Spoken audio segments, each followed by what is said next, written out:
Little House on the Prairie won't be seen tonight, so we can bring you a very special episode of The Gen X Files. Welcome to The Gen X Files. I'm Jim. I'm Adam. And today's show is all about Charles Schulz. Old Sparky the Spark Plug. Old Sparky. Pretty sure only a grown man that does cartoons could be called Sparky. Yeah, or a robot. Oh, that's true. Sparks that's a lot. true. An old robot. Well, Charles Schulz was definitely not a robot. He's kind of an old robot. He robot. kind of was. I mean, he Actually, did the that's same true. thing all the time. He did do 50 years of comic strips. Well, one of the most, if not the most influential comic strip creator. It's got to be the most successful comic strip ever. It is. It is not the longest running, surprisingly enough. But it made like over $1 billion a year or something, didn't it? At its height? Yeah. Oh yeah. It did really well.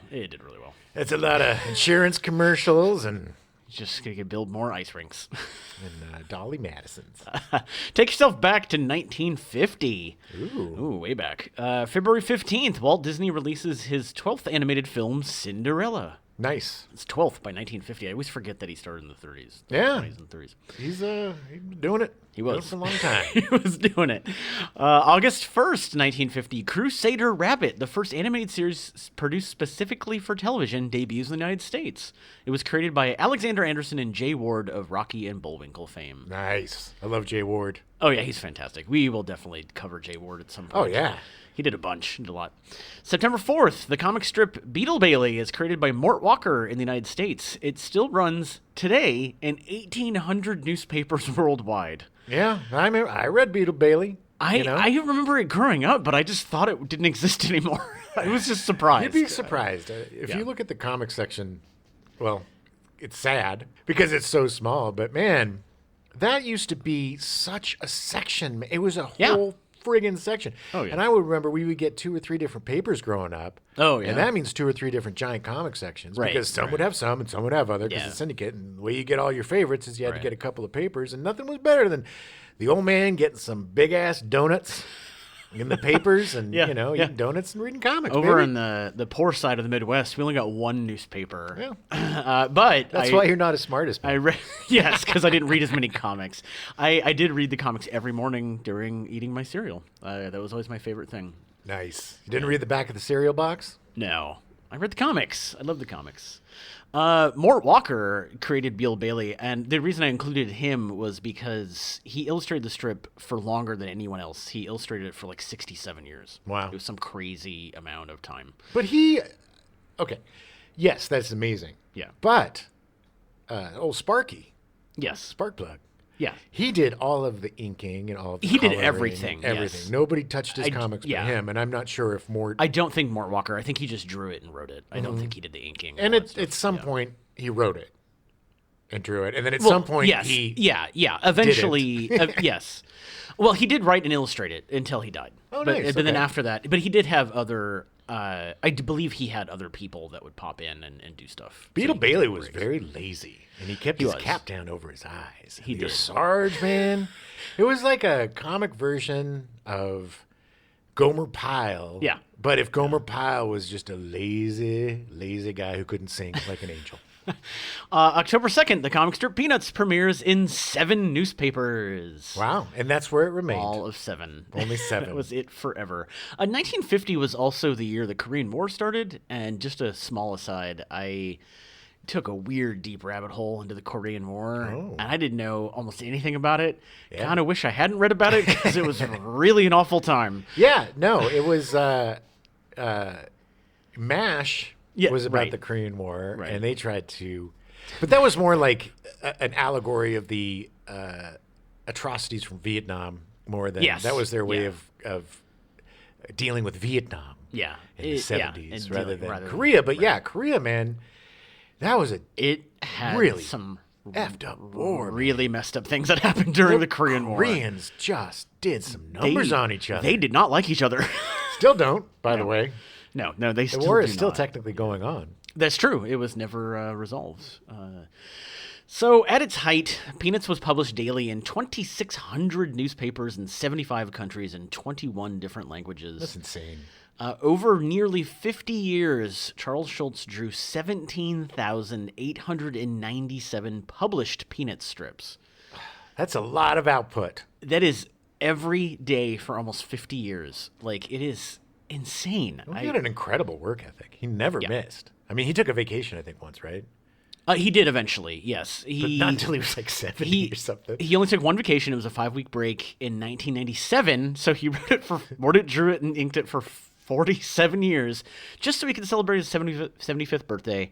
Reruns ran during his vacation, the only time it occurred. Oh, I remember that too. Alive, And it was like, I do too. Yeah. It was very odd. And then after he died, they started running classic Peanuts stuff.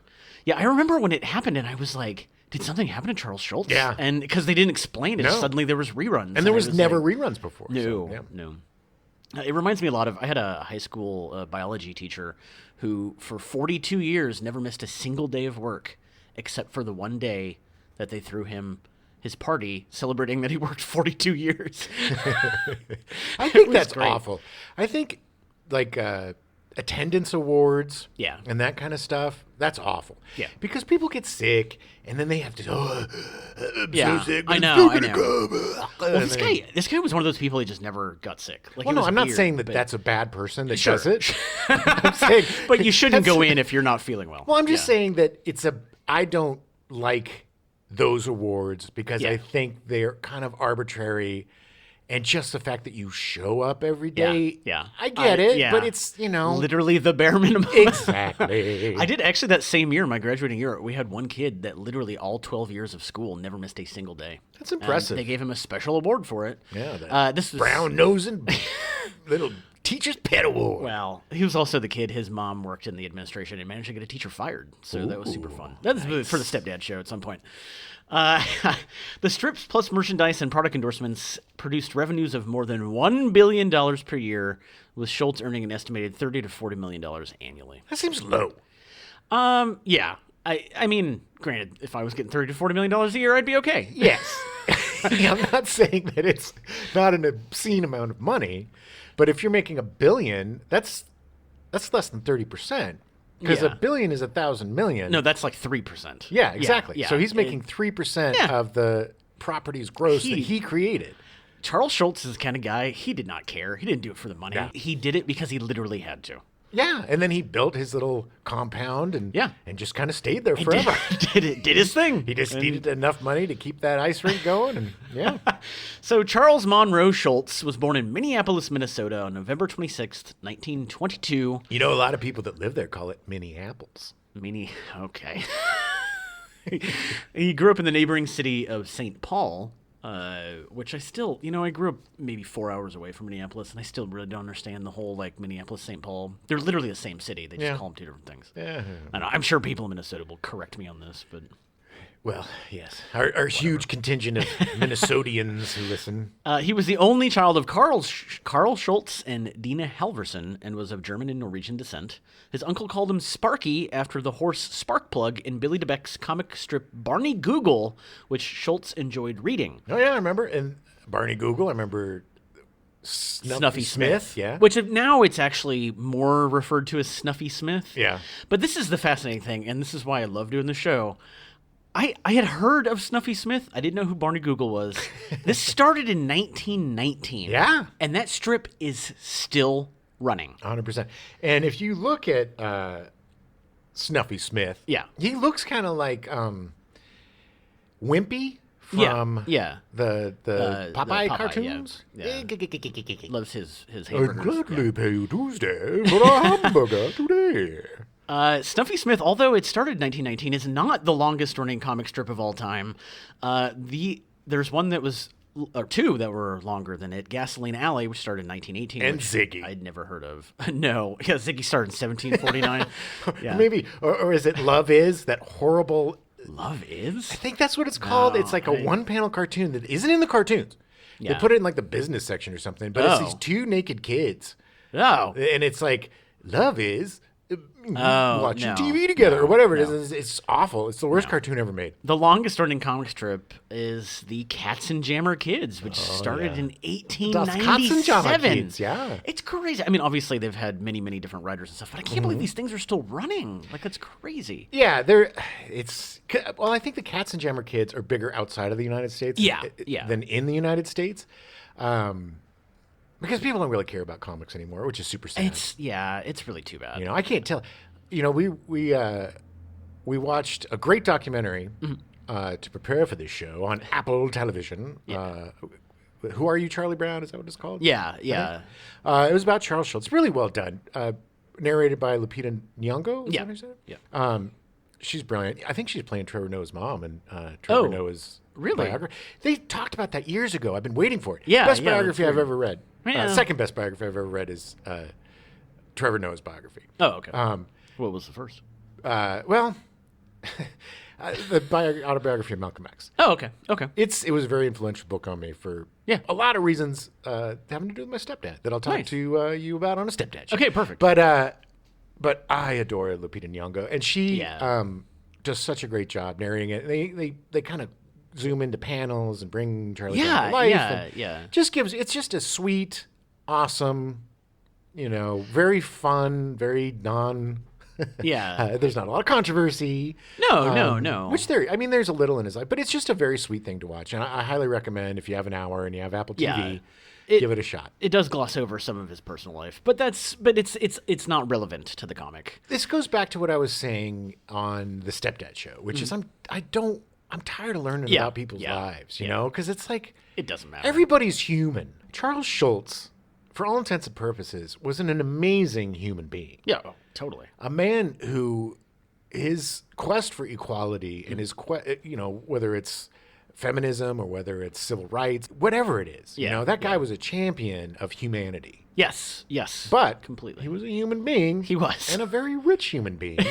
And I'm not excusing any behavior, but I'm saying we gotta stop making heroes these untouchable, unblemished marble, pieces of perfection, because humans are humans, baby. If you do that, you will be disappointed. Always. Exactly.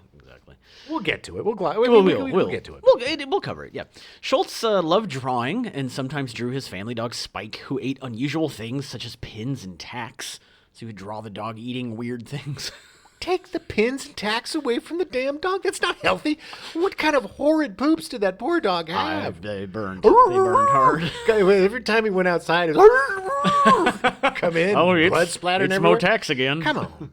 Sparky? Take care of your dog. No, he ate some tacks, yeah. Sorry, that was Minnesota. In 19... Hey, the dog ate some more tacks. That dog, he's eating some tacks. Yeah. Can you not hear him pooping? Could you maybe take your dog inside, huh? Hey, I think he's Canadian now. In 1937, Schulz drew a picture of Spike and sent it to Ripley's Believe It or Not. Ripley's Believe It or Not. And that's been around for quite a while. That has been around for hundreds a long time. Of years. Since the 18 Since something. 835. Well, Ripley, Believe it or for not. a long time, believe it or not. I loved Ripley's Believe It or Not. Yeah. Can't wait for they do that show. Because they also had a great 70s show. Oh, my God. And did they go through the 80s, too? Because there was definitely a Ripley show I watched during the 80s. Mm-hmm. Yeah, I think it was 70s, early 80s, and then probably in reruns. Yeah. In fact, I think there's technically been a couple. I think Dean Cain hosted a version of it for a while. Yeah, well. Yeah. Yeah, that wasn't the original fun version. That was more of the salacious, believe it or not. Yeah. This man has 18 penises. Wow. Okay. That man was me. That took me by surprise. They were in a bag. As did your 18 penises. Okay. They weren't mine. His drawing appeared in Robert Ripley's syndicated panel captioned, "A hunting dog that eats pins, tacks, and razor blades is owned by C.F. Schulz, St. Paul, Minnesota, and drawn by Sparky." CF was his father, Carl Fred Schulz. I love how his name was Carl and they named the son Charles. Yeah, not super original coming from the Germanic descent. It just happens. Schulz attended Richards Gordon Elementary School in St. Paul, where he skipped 2 half grades, essentially meaning 1 grade. I'm not sure why everyone says half grades. It doesn't make any sense. I skipped a grade. You did? I don't know if I told you this before, but when I was young, I really wanted to be a cartoonist. Like a comic strip like panelist? Either a comic strip cartoonist or a satirist for Mad Magazine. Oh, yeah. That's true. That's true. You do really love those. Yeah. So I used to draw comics. I told you about my Mr. Bell comics in 8th grade that were very popular. And then I would also take, a bunch of paper, and I would fold it over in half and make a book. And then I would do the cover, and I would make a complete, like, Raiders of the Lost Ark parody. Oh, nice. Or a Knight Rider parody. I still have a couple of those, too. Nice. But I loved the solitude. I loved the creativity. There is something really magical about being able to draw. But draw cartoon. Like, there's a difference between cartoon drawing and, like, painting and of course. Actual, I'm not going to say actual art. Because I think cartoon, it's an can art. It's become an art. It looks like, it's really goofy. It's just a head and this and that. But it's really difficult to draw the same thing over and over again. 17,000 times. Yes, but to make it look the same. You've got to be consistent. Yeah, we can all draw, round circles and eyes and stuff. But it's like, but I really, really loved drawing. I really loved the solitude of it. And up until college, like I drew a big, like, picture of all of my friends as cartoons that we had up in our apartment for years. I have it somewhere, but it's so funny. I haven't drawn in years, but I just loved it. I couldn't, and the reason why I brought this up is because it was because of the Peanuts, and because of Mad Magazine. Yeah, those were the two, that were like, bam, baby. It's funny because I did all the same, but I was more drawn to the writing side of it. Like, that was what triggered me more. And probably because I just couldn't draw for anything. I was very bad at drawing. But that was fun, too, especially with the parodies. Yeah. To come up with the dialogue. Yeah. A lot of it was just rip-offs of Of course. Magazine, but pretty much. Sure. I think my Raiders of the Lost Ark was Raiders of the Lost Art. That was the name of my parody. Nice. And I did Magnum P.I., which I believe was the incredibly original A Magnum P.U. Oh, nice. Which might have been Mad Magazine. There might have been a Mad Magazine that did that, yeah. But I don't know. I miss it. So because he skipped that grade, Charles became a shy, timid teenager, perhaps as a result of being the youngest in his class at Central High School. In that school now, there's a 5-foot-tall statue of Snoopy placed in the main office. In February 1943, Schultz's mother, Dina, died after a long illness. He was very, very close with his mother. Yeah. And was very disappointed because he went to the military, and essentially it was the last time that he saw her. Well, they also kept the illness from him for a really long time. And he felt a lot of rejection because of that, and he felt like he was kind of outside the family. It really bothered him, especially how close to his mom. And then, when he's saying goodbye to his mom before he goes off to the military, she's like, "Well, Sparky, you say goodbye. This is it. Probably the last time you'll see me." What a great bus ride after that to Fort Dix, or whatever he's going. Just thinking about, wow, probably never going to see my mom again. Yeah, I just can imagine him being like, "What? What are you talking about?" And then, I'm gonna go. I'll be back. Like, what are you talking about? Off to war. You'll never see your mom. I mean, what a horrible. Yeah, it was a rough time. It was a rough time.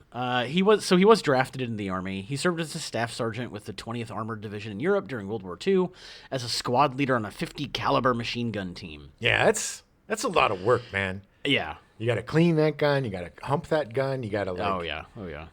That's the one where they feed the thing in. And you got the. One guy's got to hold the bullets while the other guy. Yeah, it's a lot. I think it's the gun that Sylvester Stallone used in the Rambo movie, where he basically blew people to pieces for 25 minutes. The two guys that were sitting in the front seat, and he just turned them into jelly. That was one of the most disturbing things I've ever seen on film. So his unit only saw combat at the very end of the war, so he didn't have to deal with a lot of that. Schulz said that he only had one opportunity to fire his machine gun, but forgot to load it, and that the German soldier he could have fired at willingly surrendered. That's great. Yeah. I mean, if that's true, what a great story, because it means he didn't have to kill anybody. Right, and he didn't get killed. Yeah, and he didn't have the guilt of killing a guy that was going to surrender. Right, exactly. I'm sure, look, no matter what, I'm sure he had some really tough times, because nobody goes to combat and comes out like squeaky clean. You know what I mean? No, it affects you. It does. Two guys who never served telling you what it's like to serve. I've seen movies, Jim. Yeah. I've seen movies. Hey, look, man, I'm still having flashbacks from all the Vietnam movies of the 80s. I got my platoon flashbacks. Oliver Stone is personally responsible for many Full Metal of my Jacket favorites. flashbacks. Like most of veterans from World War II, he spoke very proudly of his wartime service, was very, very happy that he went and served his country. Yeah, it was a very popular war. Yeah, well. It was also a necessary war. It was a necessary war. That is very true. Like the last time we really came together as a world to stop fascism. Yeah, well. Now we just welcome it with open arms. Yeah, now everybody's like, why were the Nazis so bad? I don't get it. We already took care of this. What are we doing? Okay. In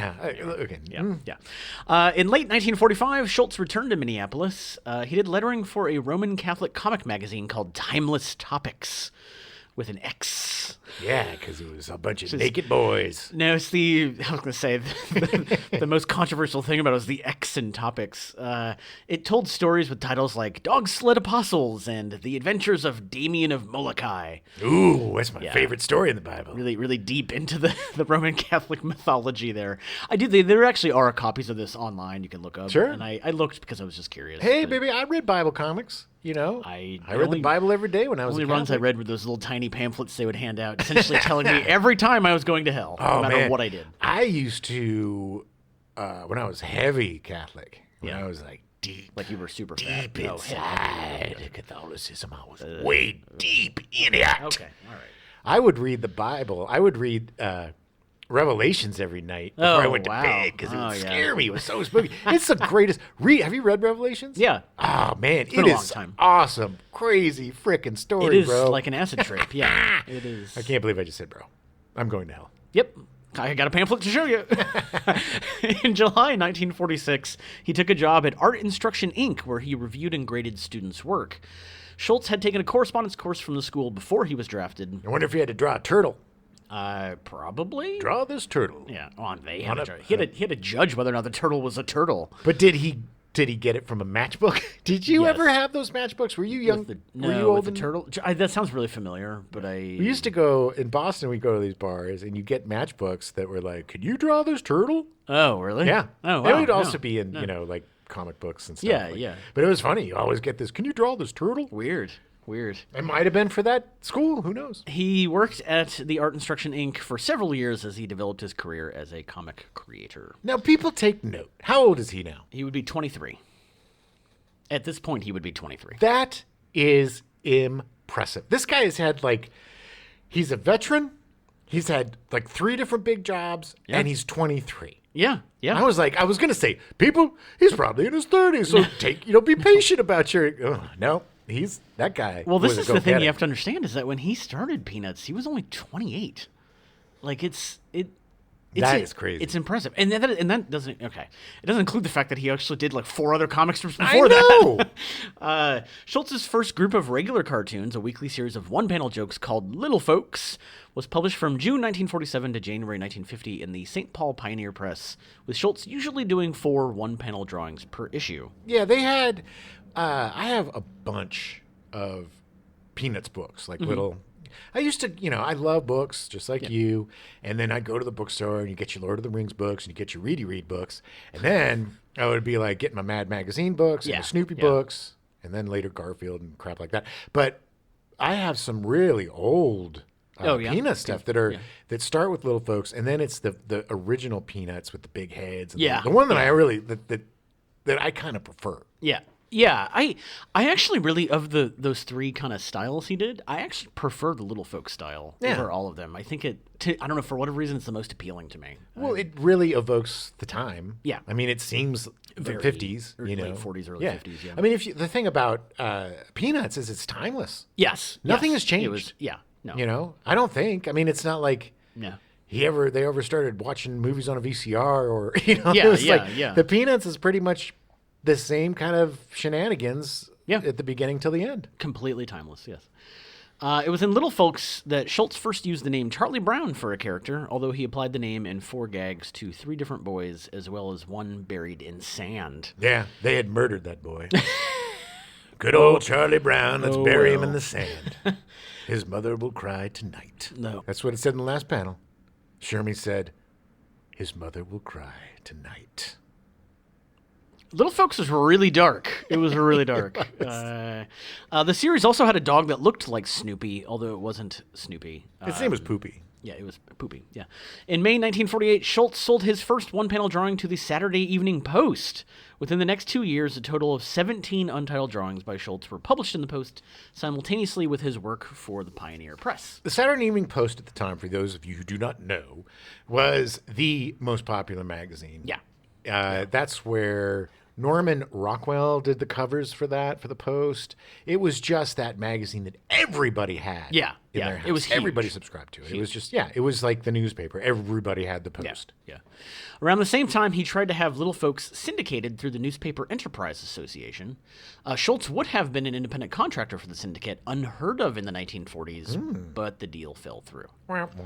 Little Folks was dropped from the Pioneer Press in January of 1950 for undetermined reasons that I could not find. He had a lot of stumbling blocks, man. This guy had a lot of difficulty in his early life. His mom dying, going to war, getting fired, trying and trying. And this is the thing. He didn't get success on his first thing, No. He just kept doing it. He kept at it. But I think it was that first success that he got with Ripley's Believe It or Not that kept him going. Yeah. Because it was encouraging, like, oh, I just got in Ripley's Believe It or Not, which was huge, and my drawing is in there. So Right. I think that showed him that his talent was worthy of commerce, I guess. I don't know. Keep trying. Yeah. I mean, it's something that he could do and potentially make a living at. He didn't give up. Yeah. Later that year, Schulz approached United Feature Syndicate with the one-panel series Little Folks, and the syndicate became interested. By that time, Schulz had also developed a comic strip using 4 panels rather than 1, and the syndicate preferred that version. The syndicate had to change the title for Schulz's strip for legal reasons, and thus Peanuts was born. Do you know was it another comic strip that was Little Folks? Yes, I believe there was another comic strip that was published by United Feature Syndicate called Little Folks. Oh. Yeah. Peanuts made its first appearance on October 2nd, 1950 in 7 newspapers. The weekly Sunday page debuted on January 6th, 1952. Do you know why he called it Peanuts? No. Let me tell you. I don't either. I literally did not find that at all. That's I don't weird. know what I don't think they mentioned it in the documentary either. No. It was one of those, it really, I don't know. It probably, all of his ideas kind of like, oh, there's some peppermint candies. I'm going to call her Peppermint Patty. Yeah. So he kind of, what he saw, he drew, and he probably was like, got a letter saying he had to change the title, and next to him was a bowl of peanuts. So he was like, all right. Peanuts. There you go. Peanuts. Sounds good. Sounds as good as anything else. I think he said penis, but they didn't, he didn't enunciate. One. You get one of these. And so they made it peanuts, but it was supposed to be penis. Yeah.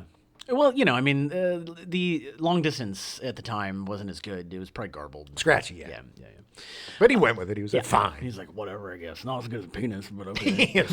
After a slow start, Peanuts eventually became one of the most popular comic strips of all time, as well as one of the most influential.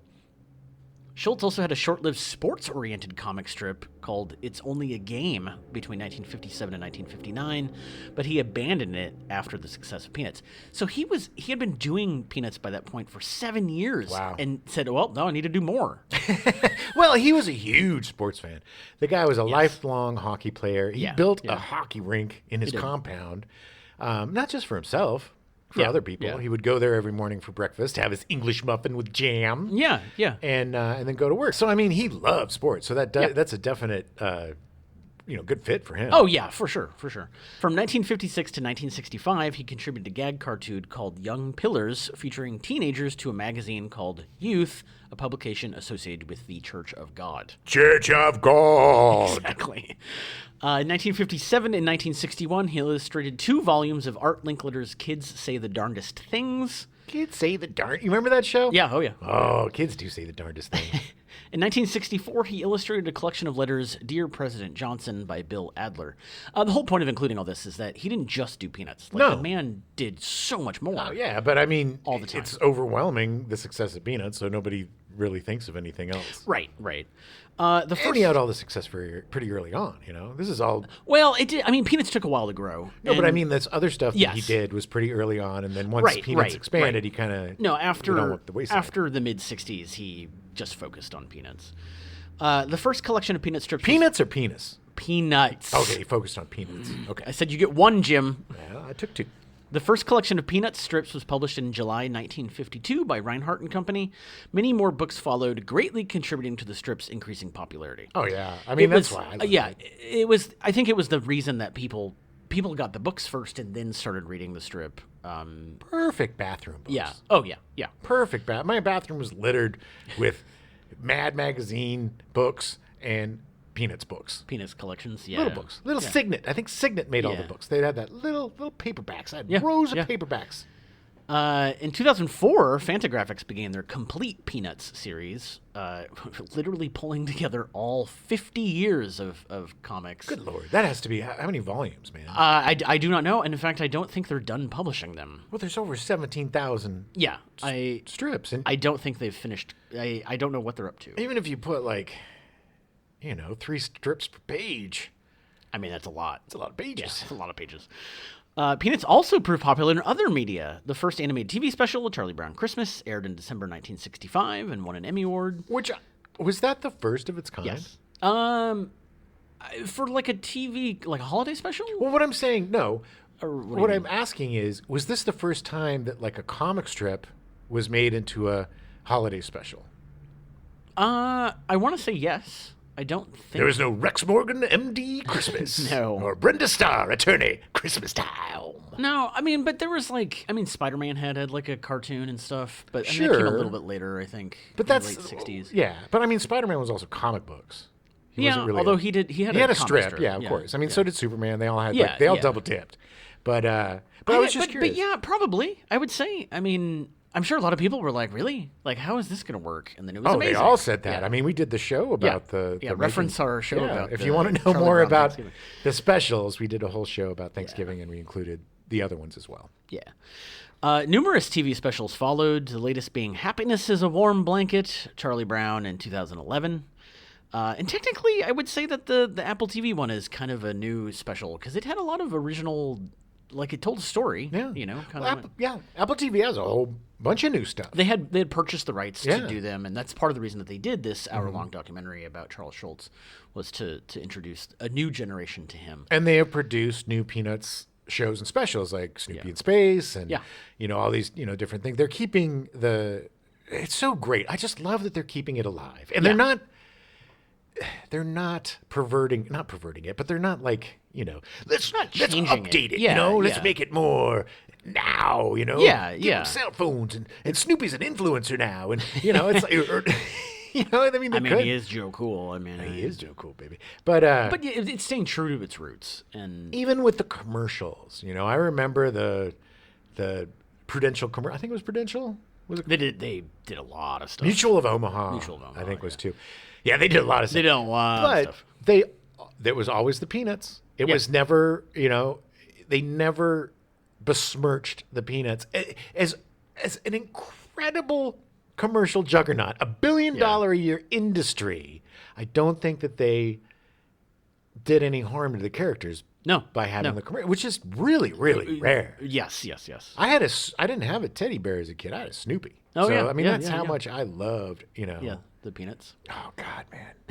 Well, Snoopy mostly. Yeah. I felt really bad for Charlie Brown, and of course, we all had our Charlie Brownie moments. Sure. And we could all relate to Charlie Brown because people are awful in this world. That's and true. Treat you and that was another good thing, man. You know how I always talk about there's so many unfulfilled things in our youth. We never got to see, certain people do certain things. And we never got to see Charlie Brown kick that football. Yeah. So it's we were set up for disappointment with our media because it didn't give you the happy ending all the time. No. There was just this thing about unrequited love, success that was just such a theme back then. Yeah. That people just could not succeed. It's just there was these things. There was such a big conceit about lovable losers who will never, ever, ever Right. Like Rockford. Magnum. Yeah. They were never going to get rich or whatever. They were just going to. Right. It's just so funny. I think that's why the Gen X is just so mellow about stuff, is because we're like, nobody gets what they want, man. Yeah. We're quite aware that this is not going to work. It's fine. Did you see the way Linus treated Snoopy when he tried to put together the Thanksgiving dinner? He was just so rude to him. Or Peppermint Patty. Peppermint Patty, yeah. Until his death, Schulz wrote or co-wrote the TV specials and carefully oversaw all of their productions, along with still doing a daily strip every day for 50 years. I mean, he's so protective. I'm really surprised that it's surprising to me that he did let there be specials and let there be commercials and stuff, because he penciled, inked, colored. Nobody touched his strips but him. So it's odd to me that he was able to let go of such control. He made a lot of money off it. Ching, but he did have control. I mean, he had as much as he could. Of course, of course. I'm just surprised he didn't draw all the pictures for the animation thing. Oh God, that would have taken forever. I think he was still a realist, understanding that I can't do this by myself. Charlie Brown, the principal character of Peanuts, was named after a coworker at Art Instruction Inc. Schulz drew much from his own life, some examples being, like Charlie Brown's parents, Schulz's father was a barber and his mother a housewife. Nice. Like Charlie Brown, Schulz often felt shy and withdrawn. Aww. In an interview with Charlie Rose in May 1997, Schulz observed, I suppose there's a melancholy feeling in a lot of cartoonists, because cartooning, like all other humor, comes from bad things happening. Schulz reportedly had an intelligent dog when he was a boy named Spike, which eventually becomes the brother? Yeah. Snoopy's brother. Is this the different dog than the one that ate all the tacks and No, nails? I think it was the same. I think it was not the a smart same dog. No. There's nothing intelligent about a dog eating tacks and nails. Although that dog was a pointer, not a beagle, like Snoopy, family photos confirm a certain physical resemblance. His big nose. His references to his brother Spike living outside of Needles, California, were influenced by the few years the Schulz family lived there. I love the Needles stuff because it was just Spike, who was a big, tall, skinny Snoopy with a hat and maybe a mustache. And it was just him and tumbleweeds. Yeah, that's what Needles was. Maybe a cactus somewhere. Yeah. It was very desolate. They moved to Needles to join other family members who had relocated from Minnesota to tend to an ill cousin. I will never forget driving to L.A. for the first time, moving out here, stopping in Needles at 1 o'clock in the morning, and being like, "Oh, this is where Spike lives." See him? And stepping out of my car and realizing, even at 1 o'clock in the morning, it was still 104 degrees. Yeah. Yes. No, I didn't see Spike. He's a cartoon, Jim. No. Yeah. Schulz's inspiration for Charlie Brown's unrequited love for the little red-haired girl was Donna Mae Johnson, an Art Instruction Inc. accountant with whom he fell in love. When Schulz finally proposed to her in June of 1950, shortly after he had made his first contact with his syndicate, she turned him down and married another man. That devastated him. A lot of the Charlie Brown stuff with like him in the bed, you know, like, that's really, why me? All that depressing stuff. That's definitely comes from his unrequited love. And the way that they kind of presented it in the documentary made me feel pretty bad for his wife, because it just seemed like, he just, you know. Yeah. I think his first wife was definitely a rebound. Yes. Yeah. I think he was definitely chasing that little red-haired girl until he met Jean, who he got married to in the early 80s. And that's the thing, man. It was marriage city back then. You dated for like 6 weeks, and then you're like, okay, this looks good. Let's get married. Yeah. Everybody got married. It was like, it's time. You had to get married. It was like a law. When you live through a world war, you kind of feel like you got short time. Yeah. It's like, well. That would make me not want to get married because I have so little time. Linus and Shermy were named for his good friends Linus Maurer and Sherman Plepler. It's a great name. Sherman Plepler. Plepler. Yep. Plepler! Get in here! Plepler! Where are those reports, Plepler? Yeah, Plepler! Peppermint Patty was inspired by Patricia Swanson, one of his cousins on his mother's side. She was also inspired by Billie Jean King, a very good friend of his. Yes. And one thing that was really great about Schulz is that he included all the kids in the sports. Yes. The girls played the sports, the boys played, they all played it together. And this was not something that was done back then. Everything, you're all like, you know, there were so many groundbreaking things about this cartoon that everybody takes for granted now. And one of them was kids playing sports together and little girls being able to be tough and Yeah. Look, Peppermint Patty, she was the best sports person of the entire strip. There's nobody better than her. Oh no, she was fantastic. And he, often made the women or the girl characters stronger, smarter, Yeah. more clever than the boys. Oh yeah. That's comes again to his sense of equality. His sense of everybody should be able to participate. Everybody should be able to have fun. Everybody should be able to play hockey. We should all play baseball together. It doesn't matter if you're a boy or a girl, you're black or you're white, whatever. Yeah. Let's all have fun together. Yeah, exactly. So in April 1951, Schulz married Joyce Halverson, no relation to Schultz's mother, Dina Halverson. Yeah, Schulz. good, because that would have been incest. Schulz adopted Halverson's daughter, Meredith. Later that same year, they moved to Colorado Springs. Their son, Monty, was born in February 1952, and 3 more children were born later in Minnesota. It's cold in Minnesota. All you got to do is make kids. It's true. Just keep warm. It's true. Because you can burn them. You can burn them kids. Like cords of wood. Wood. That's what they did back then in Minneapolis.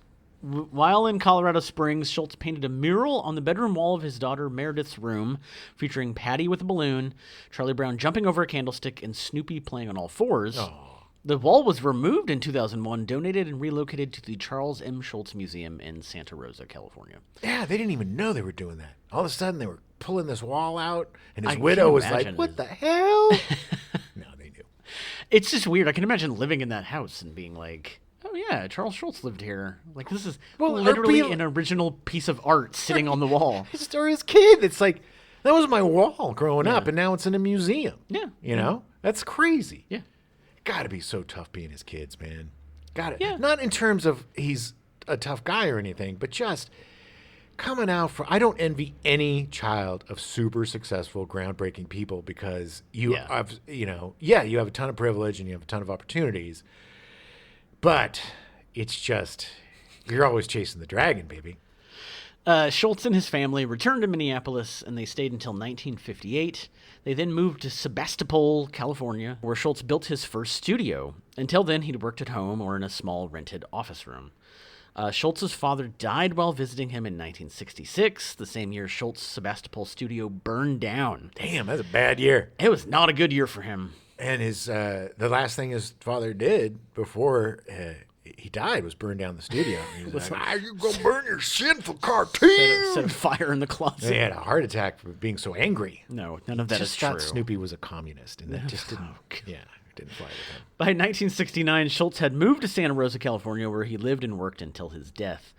By Thanksgiving 1970, it was clear that Schultz's marriage was in trouble. He was having an affair with a 25-year-old woman named Tracy Claudius. Yep, midlife crisis. Yeah. Some guys buy a car. Some guys have an affair. Some guys, I don't know, do whatever. I haven't had one. My whole life is a midlife crisis. I mean, by this point, he was 48, and yes, he was. It was very obvious that marrying his wife, Joyce, was really a rebound because he was so hurt by not marrying the little red-haired girl. And then he gets the attention from a 25-year-old, blah, blah, I'm sure blah. She probably had red hair. Like we said, nobody's perfect. I'm not a big fan of cheating on your wife. I'm also, not a big fan of these May Decembers, but it happens. I get it. Yeah. People are human. They do their thing. Nothing is more akin to mental illness than love or, lust. It makes you crazy. Yeah. It makes you into a goofball. We've all been idiots for love or lust, and so, he's no different. No, he's human. He's human. The Schultzes divorced in 1972, and in September 1973, he married Jean Forsyth Clyde, whom he had first met when she brought her daughter to his hockey rink. Yeah. Schulz had a long association with ice sports, and both figure skating and ice hockey featured prominently in his cartoons. In Santa Rosa, he owned the Redwood Empire Ice Arena, which opened in 1969 and featured a snack bar called The Warm Puppy. Ooh, and that's where his happiness is a warm puppy, baby. It is. That's what he's saying. That's where he had his breakfast every morning. His English muffin with jelly every morning, and then he would go into his office and draw on that slanted board. And man, that must have been a really comfortable chair. Oh yeah, I would spend. He's super rich. I would get the greatest chair. I'd be like, this chair is $15,000. It looked like a really nice chair. It looked pretty comfortable, but it didn't look super comfortable. Schultz's daughter Amy served as a model for the figure skating in the television special She's a Good Skate, Charlie Brown, which was released in 1980. Schulz was also very active in senior ice hockey tournaments. In 1975, he formed Snoopy's Senior World Hockey Tournament at his Redwood Empire Ice Arena. Nice. So he didn't just love it, he played it. He played it lifelong. He was a lifelong sports fanatic. He loved to skate. In 1981, he was awarded the Lester Patrick Trophy for outstanding service to the sport of hockey in the United States. That's pretty big. It is huge. It's huge. In 1998, Schulz hosted the first over 75 hockey tournament. I could not go to see that. I'm sorry. I couldn't go to see it. It would be so nerve-wracking. Everyone's so fragile. Oh, my God. It would be like watching a bunch of bags of glass skating around trying to... Yes, anxiety. 75-year-old checking another guy against the boards, baby. He would shatter into a million pieces, just drop into a glop of gloop. It would be bad. Just jelly. I couldn't do it. It would make me too nervous. In 2000, the Ramsey County Board in St. Paul, Minnesota voted to rename the Highland Park Ice Arena the Charles M. Schulz Highland Arena in his honor. Awesome. Now is it like the Dogecoin, Bitcoin arena? Crypto.com Highland Arena. Yeah. Blech. Schulz also used his hockey rink for tennis expositions after meeting Billie Jean King. Many tennis pros played in that rink, including Roy Emerson. He and King were really good friends. They were very close. She was in the documentary as well. And he loved sports. He loved sports people. He loved hanging out with people that were good at what they do. And he would always sneak it into his strip somehow, too. Yeah, I mean, all this it was stuff. his life. Yeah. I mean, that strip was everything that happened to him. It was always stuff that was going on. He pulled from his life. I mean, even to the point of, like, when his kids got older, he kind of stopped writing them as kids. Yeah. Like, it was like, well, I don't really have the inspiration for this anymore, so there was always an undertone of philosophy to Peanuts. It's the most philosophical cartoon ever. One of my favorite cartoons, he mentioned it at the end, and it's Charlie Brown. I love the ones in the dead of night, Charlie Brown in bed, and he's just asking the universe. Like, And he asks the universe, why me? Yeah. And the universe it says, hey, it's just your time, buddy. It's just, your number came up. Your name came up. It's nothing personal, but it's your, and that's kind of how he saw stuff. Just to go back to him mining his own life for ideas and stuff. One of my favorite stories is his last wife, I guess.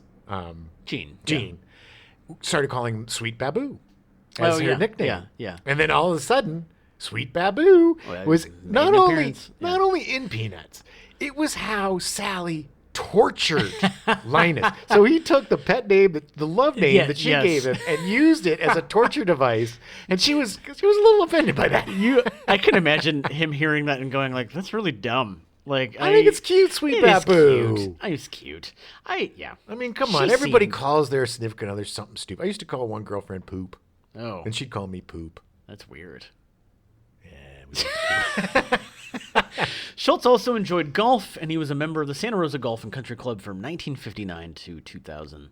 That's why the guy was just unstoppable. He was always super moving active. and grooving. Yeah, he was a very active man. Well, sitting down, you probably took him 2 hours to do the cartoon, to do the strip? It depends. I mean, he would sit down. He would never pre-plan. He literally sat down that day and was like, I got to do something. And he would sit until he had an idea, and then he would do it. I'm sure sometimes he would... The 17,000 was just the published strips. I'm sure there were probably plenty that he was like, this doesn't work. Oh, sure. And he just put it aside. Or it's not up to his standard or whatever. I'm sure he threw him away. I mean, he seems like a crumpler. He would hold on to him, yeah. He was a crumpler. On Sunday, May 8th, 1988, two gunmen in ski masks entered the Schultz's home through an unlocked door, planning to kidnap Jean. Good Lord. But the attempt failed when Charles's daughter Jill drove up to the house, prompting the would-be kidnappers to flee. Jill called the police from a neighbor's house. Sonoma County Sheriff Dick Michelson said, "It was obviously an attempted kidnap ransom. This was a targeted criminal act. They knew exactly who the victims were." Neither Schulz nor his wife were hurt during the incident. Good. It was. They obviously knew he had money. Crazy though, man. It's weird. It's very odd. Yeah, he's making $30 million a year. Yeah. Well, not at this point, but from the late 1980s, Schulz said in interviews that some people had described him as a quote-unquote secular humanist, but that he did not know one way or the other. I do not go to church anymore. I guess you might say I've come around to secular humanism, an obligation I believe all humans have to others in the world we live in. He was. The only way that everyone could be equal is that if we all were equal. Yeah. In July 1981, Schulz underwent heart bypass surgery. During his hospital stay, President Ronald Reagan phoned to wish him a quick recovery. I just wanted to say, I hope you're feeling better, and I've always preferred Snuffy Smith. In the 1980s, Schulz complained that Sometimes my hand shakes so much I have to hold my wrist to draw. this led to an erroneous impression that Schulz had Parkinson's disease. According to a letter from his physician, Schulz had essential tremor, a condition alleviated by beta blockers. Yeah. Schulz still insisted on writing and drawing the strip by himself, resulting in noticeably shakier lines over time. That is incredible, by the way. That shows that he does not have that much of an ego. Because so many people, if they couldn't... maybe it shows he's not a perfectionist. I don't know. It shows that his love for the strip is so incredibly fierce that he was going to do it no matter what. And he was so passionate about it that even the fact that, honestly, I enjoyed the strip more after the Tremors because it just had this more homespun thing to it. It was just very human, I guess. Yeah. You know, it had just this feel to it that was like, you know. In November 1999, Schulz suffered several small strokes and a blocked aorta, and he was later found to have colon cancer that had metastasized. How old is he? At this point, he would have been 78. Oh, man, getting older sucks. Yeah. Because of the chemotherapy that he couldn't see clearly, he announced his retirement on December 14th, 1999. Damn. This was difficult for Schulz, who told Al Roker on the Today Show, I never dreamed that this was what would happen to me. I always had the feeling that I would probably stay with the strip until I was in my early 80s, but all of a sudden it's gone. It's been taken away from me. I did not take this away from me. Schulz was asked if, in his final strip, Charlie Brown would finally get to kick the football after so many decades. He responded, Oh, no, definitely not. I couldn't have Charlie Brown kick that football. That would be a terrible disservice to him after nearly half a century. But in a December 1999 interview, holding back tears, Schulz recounted the moment when he signed his final strip, saying, All of a sudden I thought, you know, that poor kid, he never even got to kick a football. What a dirty trick. He never had a chance to kick the football. They have pieces of this in the documentary. Oh, yeah, and it's on just Apple TV Plus. heartbreaking. It is, yeah. If you don't, like, shed a tear for that, then you don't have humanity in your Literally body. the last thing he said in the interview, I just did the best I could. Yeah, which is just like, what a humble thing to say. Yeah. I don't see money as a barometer of success. How could I? Because I would kill myself. I have none. Yeah. But not only did he create something that changed comic strips, that changed America. Let's be honest, man. Peanuts changed America. Yeah. Putting Franklin in that script, putting Franklin in that comic strip in the 60s was huge. Oh, yeah. And the fact that his first appearance was just he and Charlie Brown at the beach, realizing that they liked making sandcastles together. Yeah. And then Franklin, was just one of the kids. It wasn't a big fanfare. It wasn't, here's the black character.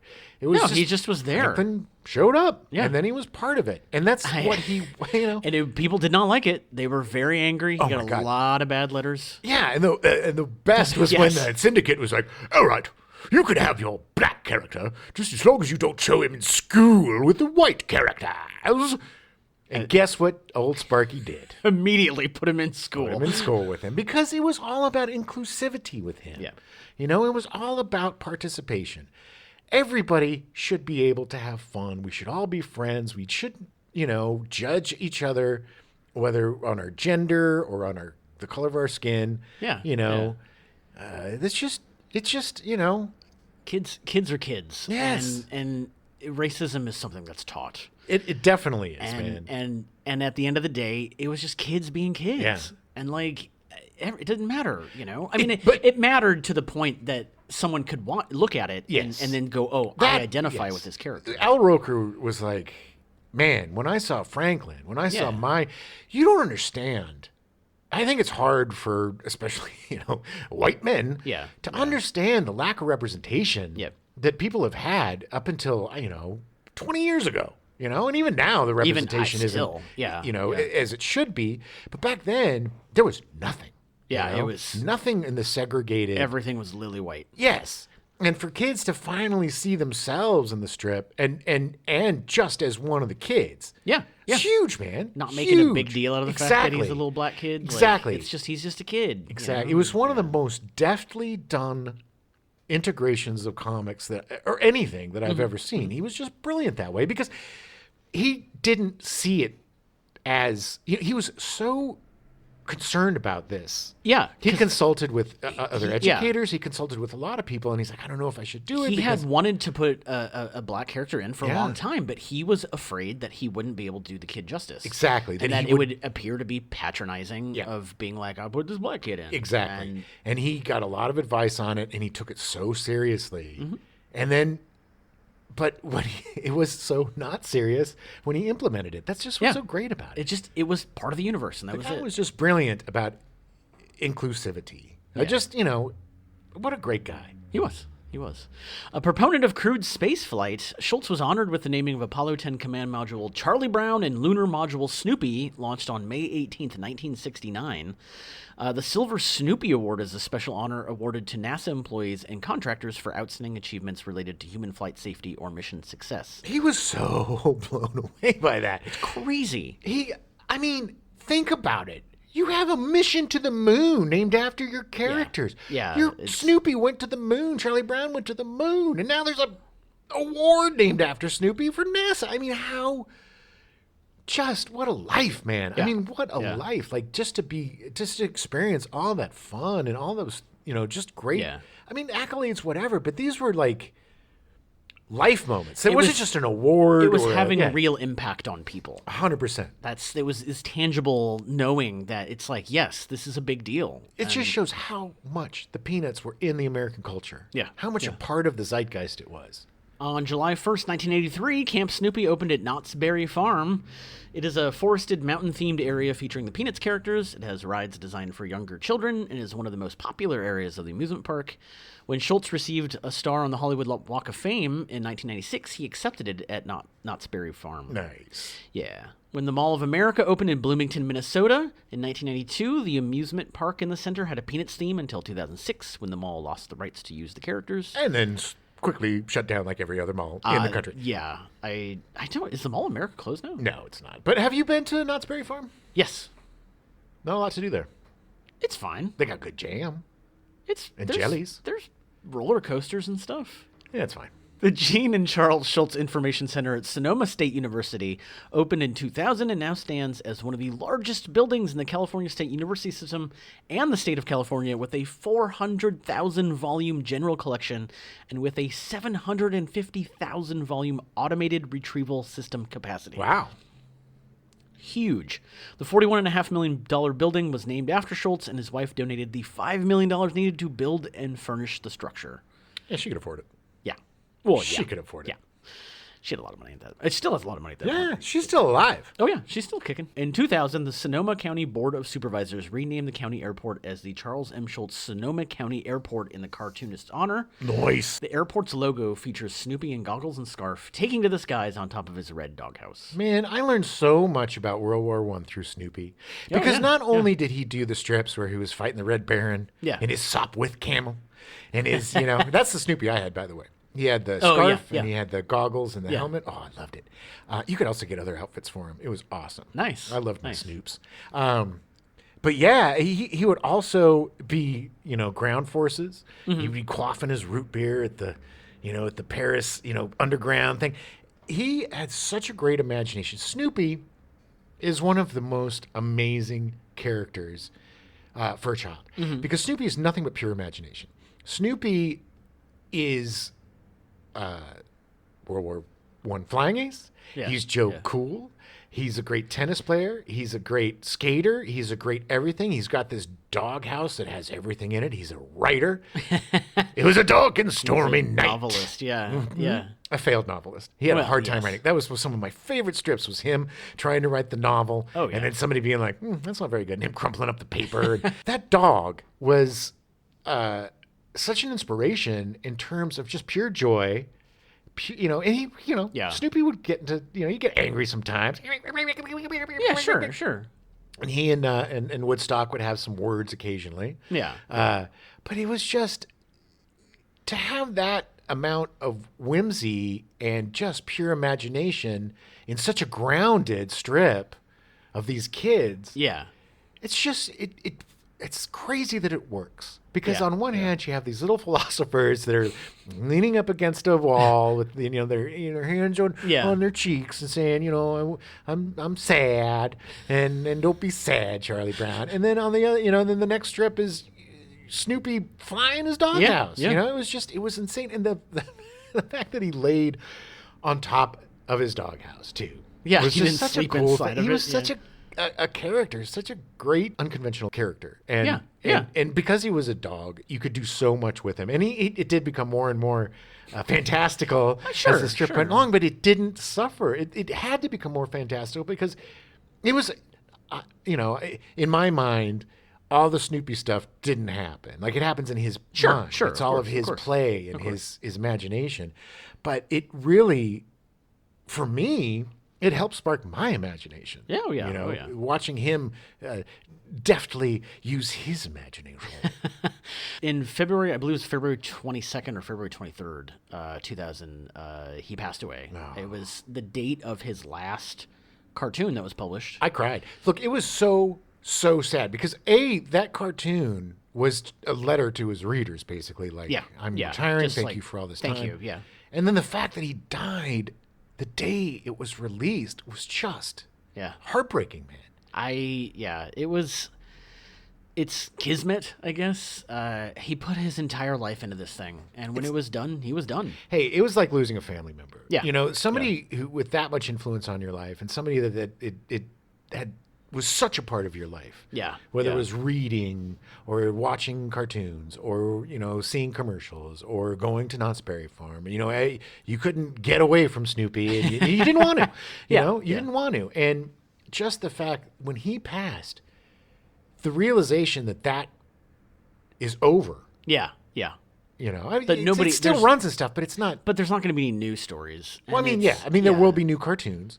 There will be, but hopefully they'll mine from his own 17,000 strips to come, and I swear, man, if they ever do like a friggin' 3D computer animated upgraded. They did. But they didn't do it with like making them you know what I mean? They didn't update. No, they still looked like the cart. And it still had the same sweetness to it. Yes. But it's just I know some asshole is going to make Lucy an influencer. And I hope not. I mean, Jean has very tight control over his empire. Jean's in her 90s.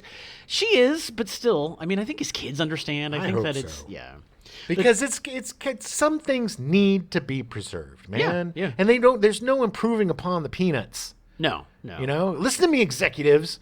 Listen to me good. There is no improving upon the peanuts. Do it to something else. The Charles M. Schulz Museum and Research Center in Santa Rosa opened on August 17th, 2002, 2 blocks away from his former studio, celebrating his life's work and the art of cartooning. Wow. A bronze statue of Charlie Brown and Snoopy stands in Depot Park in downtown Santa Rosa. In 2006, Forbes ranked Schulz as the third highest earning deceased celebrity, as he had earned $35 million in the previous year. So I looked up the numbers because I was curious. Sure. As of 2021, he was fourth ranked with $40 million made in the last year. Yeah, because of Apple. Yeah. I mean, that was part of it. Yeah. But he was behind Michael Jackson, who was number 3 with $75 million. Yeah. Prince, number 2, with $120 million. Ow! And my absolute surprise in completely dominating everyone, Roald Dahl with $513 million made for his estate in 2021. Yeah. Well, you know why? Because they're basically making like 8 Roald Dahl movies and TV shows. So I was just like, man, it's not even double; it's like triple. It's estimated that Charles M. Schulz's income during his lifetime totaled more than $1.1 billion. And such a modest dude. Like it didn't go to his 18 homes and his yachts and his cars. It went to building schools, and it went to building ice rinks, and it went to scholarships, and it went to the guy had I wouldn't say a modest life. He had a compound or whatever, But it wasn't like... But it wasn't like flashy. No, it was not just at all. stuff It he was like needed. it was like a little He had town, the yeah. ability to make his life the way he wanted. Who wouldn't? And he did. My yeah. God, man. If I could create a sanctuary with all the things that I like in it, I would 100% do that. Oh, yeah, completely. I don't want to go anywhere. I People would come build visit me. a movie theater so I could go watch movies by myself in the dark. Yes. Or invite my friends. His Santa Rosa home, unfortunately, was completely destroyed during the October 2017 wildfires in California. Sad. Yeah. We are out of time, but we're going to end with a quote from Bill Watterson, who created Calvin and Hobbes, that I think sums up Charles M. Schulz very well. Peanuts pretty much defines the modern comic strip, so even now it's hard to see it with fresh eyes. The clean, minimalist drawings, the sarcastic humor, the unflinching emotional honesty, the inner thoughts of a household pet, the serious treatment of children, the wild fantasies, the merchandising on an enormous scale, the countless ways Schulz blazed the wide trail that most every cartoonist since has tried to follow. Yeah, his legacy will last forever. It's amazing to me that man spent so much time alone creating this stuff, doing this stuff, and He is a human being whose art transcends the medium. yes, Bigger. yes, Bigger than anything. yes, And that is such a rarity. And if you think of, look, I love Calvin and Hobbes. It's probably my second it's favorite fantastic, cartoon. yeah. The top three for me are Bloom County, Yeah. Calvin and Hobbes, and Charlie Brown. yeah. F you, Garfield. Family circus. Family Family circus. circus. Good Lord. Go to hell. Ooh. But Are you related to Bill Keane? I am Bill Keane. Oh, I'm Billy. I was the one that had that little dot thing around when you would jump around. That right? was always my favorite. It was everybody's favorite because it was like yeah. a maze. It was Yeah. the only ones that were interesting. The other That ones is were true. like, the little not me ghosts or whatever. It was like, Jeffy did it. Jeffy spilled the peanut butter, Mom. There is nothing better than a one-panel cartoon of a little girl holding a fork and going, "I'm eating paspaghetti and meatballs." Like, shut up. Yeah, that Marmaduke. Blech. But the cartoon, I mean, Calvin and Hobbes would not exist No, without Peanuts. no. Bloom County wouldn't exist without Peanuts because they gave people permission to philosophize and to be more than just, a 3-panel joke. Yeah. Yeah. Set up, punchline, Yeah. boo. Yeah. Even the very first Peanuts cartoon is groundbreaking. Yeah. You see Yeah. Sherman sitting with Patty, I think. Not Peppermint Patty, but the Violet, maybe. Yeah, they're both. Yeah. But it's when the kids had big heads. My favorite part, when they had big heads Yeah. and little bodies. But it's Sherman saying, "Good old Charlie Brown. Here comes Charlie Brown. Good old Charlie Brown. Here he comes." And then Charlie Brown passes by, and in the last panel, Sherman's got his little brow furrowed. He's like, "God, how I hate him." And it's just so true. It's like people talk crap behind your back, and it's such a little kid thing to do too. Oh, you know? yeah. So it's just from the gate, out of the gate. Yeah. It was something special and different, and we'll never have anything like it again. And do yourself a favor, watch that documentary. Oh, so good. Go back. If you can get a hold of the really, really early Peanuts yeah. with the different heads and stuff, it's a very philosophical and very smart. I mean, it's always smart, but it's a young man strip where you can see him breaking ground. Yeah. You know what I mean? He's trying to make sense of the world. Just check it out. I mean, we all know the specials and stuff. But look at the books, and if you have a chance, if you have Apple TV, watch the documentary because please it'll do. warm your heart. It's one of the sweetest things I've seen in a long time. It was very good. Done very well and covers his life very Great well. celebration of an amazing human being. Yeah. Well, thanks for listening. We'll be back next week with another of our favorite animators. Oh, Chuck Jones. Chuck baby. That's all, folks. If Well, you look now at the it comic is, section, yeah, 'cause it's yeah. so small. Oh, yeah. It's Coffee. that's Norman Walk.